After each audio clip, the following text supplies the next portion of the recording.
One of the biggest problems we have with AI today is hallucinations, right? And the way that you get AI to hallucinate with confidence is you give it inconsistent data.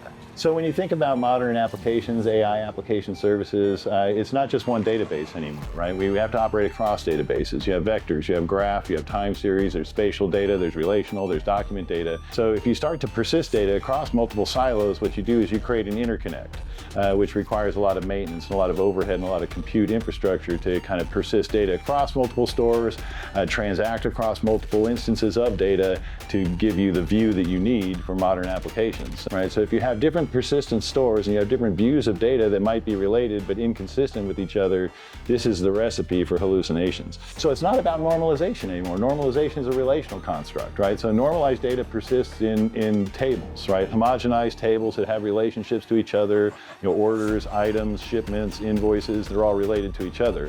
A document view might say, let's take the rows of those tables and embed those into a view that is consistent with what the application requires. So an order might contain an array of items. That's not really a normalized data structure. It's stored as a document. In the Oracle execution framework, that document exists as its own persistent store, a JSON table with a document attribute. You can also break that document up into multiple relational tables. I can create a document output from those relational tables using a duality view.